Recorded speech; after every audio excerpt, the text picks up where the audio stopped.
Eu sou a Adriana e esse é o Destino Improvável.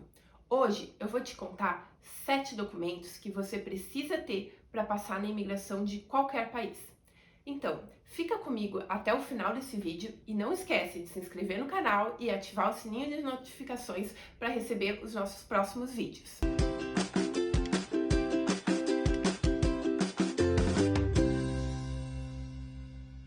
Então, passar pela imigração de qualquer país é sempre uma caixinha de surpresas. Eles podem pedir vários documentos, vários comprovantes, perguntar muitas coisas, ou podem simplesmente não pedir absolutamente nada e não perguntar nada.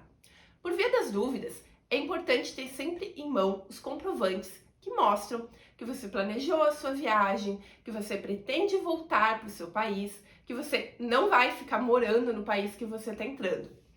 Porque é, no fundo, isso que eles querem ter certeza, que você está lá para turistar, não para causar problemas no país. O primeiro documento essencial é o passaporte, que é o documento de identificação válido internacionalmente e que mesmo que o oficial de imigração não pergunte nada e não peça nada, ele vai, claro, precisar do passaporte para colocar o carimbo da entrada no país. Mas eu estou viajando para países do Mercosul, como por exemplo para a Argentina, para o Uruguai, que não exigem um passaporte, que eu posso entrar só com a carteira de identidade. Eu preciso, mesmo assim, levar o meu passaporte? Mesmo assim, eu recomendo que você leve o seu passaporte e aproveite para pegar o carimbo de entrada no país. Falo isso não apenas porque é legal a gente colecionar os carimbos dos países que a gente visita, mas porque quando a gente for visitar outros países, eles vão ver no nosso passaporte os países que a gente já entrou, o nosso histórico de viagens, que não deu nenhum problema nas viagens anteriores. E isso pode sim contar alguns pontinhos a seu favor na hora de passar por essas imigrações aí consideradas mais difíceis. Outra coisa importante é se atentar, antes de viajar, para a validade do passaporte.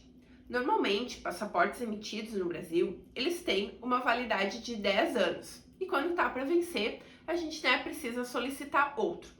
Só que muitos países, eles pedem que o passaporte tenha uma validade de 6 meses ou mais. Isto é, que falte 6 meses ou mais para a data de vencimento, para poder entrar no país. O segundo documento imprescindível é o visto para países que exigem visto para entrar, como é o caso dos Estados Unidos e do Japão. Se você está planejando uma viagem para onde quer que seja, é muito importante antes checar se esse país exige ou não um visto para a entrada de brasileiros e qual é o procedimento correto para conseguir esse visto antes da viagem. Também não adianta nada deixar tudo para a última hora, porque pode não dar tempo de tirar o visto antes da data de embarque. E se você não tiver esse visto na data de embarque, o próprio pessoal da companhia aérea nem sequer vai deixar você embarcar, porque eles sabem que você não vai conseguir entrar quando chegar lá no país. Uma coisa importante é o caso das conexões. Os Estados Unidos, por exemplo, eles exigem que o viajante tenha um visto, mesmo que seja só para fazer uma conexão com destino a outro país e não vai, de fato, entrar nos Estados Unidos e ficar lá. Então, a companhia aérea, no momento do embarque, ela vai ver se você está fazendo, por exemplo, aí uma conexão nos Estados Unidos e vai conferir no seu passaporte se você tem um visto válido para conseguir passar por lá. Então, também atenção na hora de comprar uma passagem aérea. Leia bem qual é o itinerário, se você vai passar por algum país que exija visto. Porque não adianta a gente comprar uma passagem super barata que faça conexão nos Estados Unidos se você não tem um visto para lá e talvez nem dê tempo de, até a data de viagem, conseguir tirar o seu visto para lá. E é um barato que pode sair caro. Ainda, como qualquer visto, sempre tem uma taxa de emissão, então você vai ter que pagar por ele. E dependendo do caso, ter que tirar um visto apenas para aproveitar uma passagem mais barata, talvez não valha a pena. O terceiro documento imprescindível é o seguro viagem. Nunca viaje para fora do país sem ter um seguro. Alguns lugares, como por exemplo a Europa, exigem que você faça um seguro com uma cobertura mínima de 30 mil euros para despesas médicas e hospitalares. E ao passar pela imigração, eles podem sim pedir para ver a apólice do seguro. e não deixar você entrar se você não tiver uma. Outros países não exigem que você tenha um seguro, mas sempre é bom que você tenha um, porque já imaginou ficar doente e precisar pagar consulta ou uma hospitalização em dólares, euros ou outra moeda forte? Eu, felizmente, nunca precisei usar um seguro durante nenhuma viagem, mas eu não saio do Brasil sem contratar um, porque, né, o seguro morreu de velho. O quarto item dessa lista não é bem um documento, mas é um comprovante que eles podem pedir na imigração, que é o de onde você vai ficar hospedado. Se você está indo para outro país, você vai ter que, claro, dormir em algum lugar. E eles podem querer saber que lugar, afinal, é esse.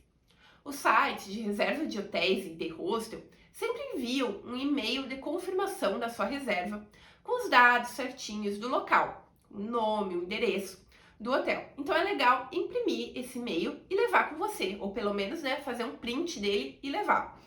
Se você vai fazer uma reserva pelo Airbnb, por exemplo, também dá lá para gerar um PDF de confirmação da sua reserva pelo site ou pelo próprio aplicativo.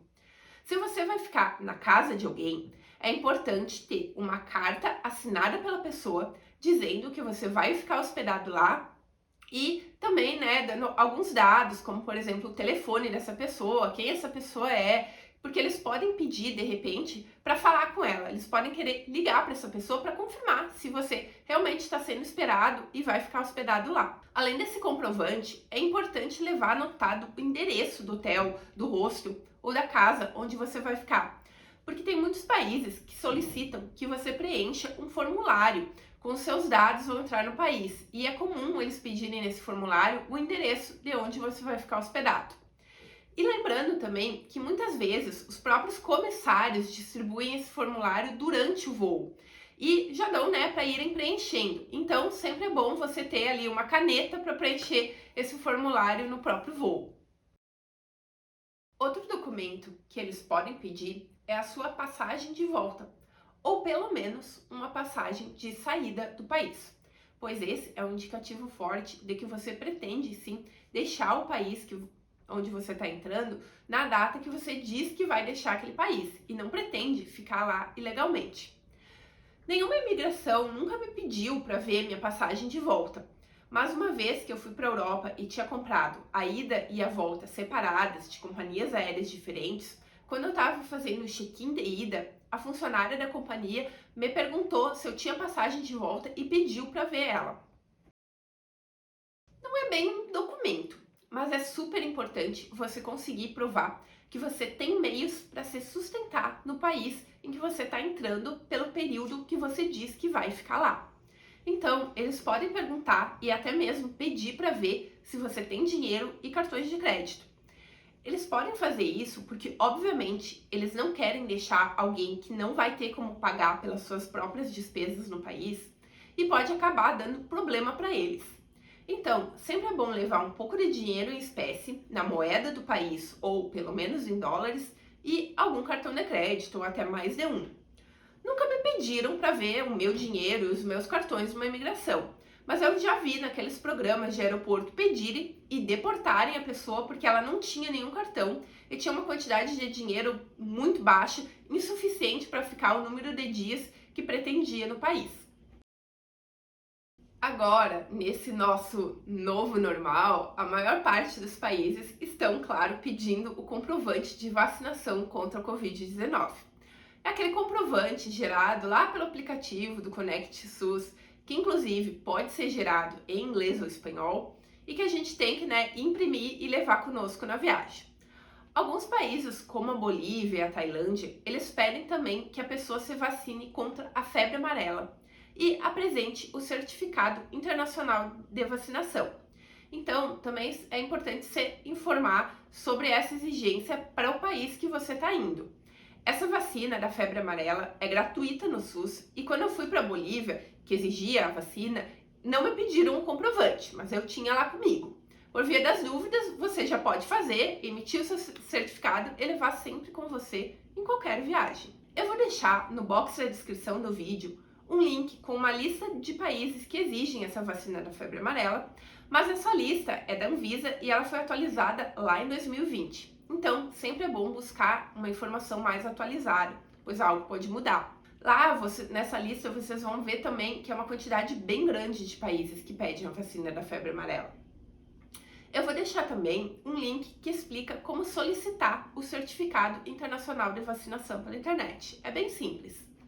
Agora, se você achou o conteúdo desse vídeo útil, deixa o seu like para que esse conteúdo possa chegar em mais pessoas e nos vemos no próximo vídeo.